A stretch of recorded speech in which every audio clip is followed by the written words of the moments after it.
ஒருத்தவங்க நம்மளுக்கு செய்வன வச்சுட்டாங்கன்னா அதனால நம்மளுக்கு என்னென்ன பாதிப்புகள் நம்மளுக்கு வரும் அப்படின்னு சொன்னா, அதாவது ஒருத்தவங்க வந்து உங்களை ஒரு இது பண்ணி உங்களை வந்து உங்க வீட்டுல யாரையாவது தூக்கிடணும், உங்களால வந்து இறப்பு ஏற்படுத்திடணும் அப்படின்னு நினைச்சு வச்சாங்கனாலே முதல்ல வந்து உங்க வீட்டில் உள்ள உயிரினங்கள் எல்லாமே தொடர்ந்து இறந்து விடும். இறந்ததுக்கு அப்புறம் இது வந்து முதல் அறிகுறி உங்களுக்கு வந்து. அப்புறம் நீங்க வண்டி எதுல போனீங்கன்னாலும் அங்க வந்து உங்களுக்கு வந்து தடங்கள் மேல தடங்கள், வண்டி ஆக்சிடென்ட் ஆகும்.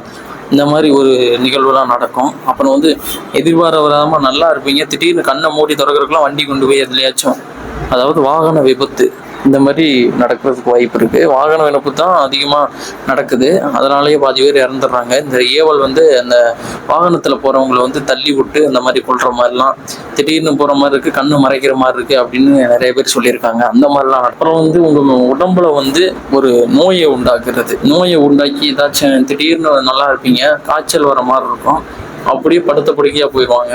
போயிட்டு கிட்டத்தட்ட ஒரு 2 மாசம் 3 மாசம் வரைக்கும் நம்ம டாக்டர் வச்சு பார்ப்போம்.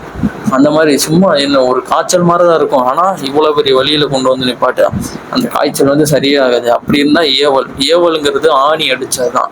உங்க உச்சாந்தலையெல்லாம் ஆணி அடிச்சுட்டாங்க அந்த மாதிரி, அது வந்து உங்களை அந்த ஆணி எடுக்கிற வரைக்கும் உங்களை வந்து ஒவ்வொரு ஆணி இறங்கிட்டே தான் வரும். அந்த மாதிரி செய்வனை வந்து உங்க உடம்புக்குள்ள இறங்க இறங்க உங்க வீட்டில் உள்ள எல்லாரையுமே பாதிக்கும். தொழில் நடத்துனீங்கன்னா தொழில் நிற்கும். உங்க மேல அதிக வெறுப்புகள் சுற்றம் சூழல், உங்க நட்புகள், சொந்தக்காரங்க எல்லாருமே உங்க மேல வெறுப்பு காட்டுவாங்க, சண்டை வரும். இந்த மாதிரி பெரிய பெரிய பிரச்சனைகள் வந்து, அதாவது உடல் சார்ந்து என்ன வரும் அப்படின்னா, உடல் சார்ந்து வர்றது முதல்ல வந்து உங்களுக்கு வந்து நோய்வாய் தான். நோய்வாய்ப்படுறது, அடிபடுறது, ஆக்சிடென்ட் ஆகுறது, திடீர்னு ஏதோ ஒன்று பண்ணிக்கிறது தெரியாதனமா தவறி வந்து நம்ம கால் கையில விழுந்து அடிபடுறது. இந்த மாதிரி ஒரு நூலில வந்து நம்ம மேல அடிக்கும்.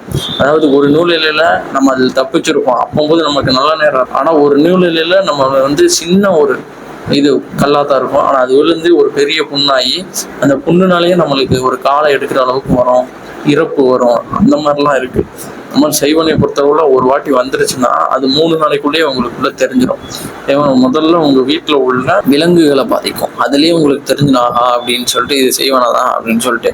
ஏன்னா நல்லா இருக்கும், எந்த நோயுமே இருக்காது, நல்லா இருக்கும், தொடர்ச்சியா ஒண்ணு ஒண்ணா இருந்துகிட்டே இருக்கும். விலங்குகளே இல்லாத உங்க வீட்டுல வந்து சம்பந்தமே இல்லாம வெளியில இருந்து வந்த ஏதோ ஒரு பறவையோ விலங்கோ உங்க வீட்டுல வந்து இறந்து கிடக்கும், உங்க வீட்டுல வந்து சாகும், உங்க வீட்டுல வந்து ஏதாவது பண்ணிட்டு அங்க போய் வேற எங்கிட்ட செத்துருக்கும். இல்லை உங்க வீட்டுல ரொம்ப நாளா இருந்த ஒரு பூனையும் வந்தோ அது போய் வெளியே போய் ஒரு இடத்துல போய் செத்து கிடக்கும். இந்த மாதிரி இருந்தாலே அது செய்வனையின் அறிகுறிகள். செய்வனையின் அறிகுறிகள் இருந்தால் அதை எப்படி அதுல இருந்து தெரிஞ்சுக்கிறது, அதை எப்படி எடுக்கிறதுன்னு பற்றி முந்தைய வீடியோவில் போட்டிருக்கேன், அதை போய் பாருங்க. அதை பார்த்துட்டு வேறு எதுவும் தகவல் வேணும்னா கீழே கமெண்ட் செய்யுங்க. அதுக்குண்டான வீடியோவை அடுத்த 24 மணி நேரத்தில் நமது சேனலில் அப்லோட் செய்யப்படும். நன்றி, வணக்கம்.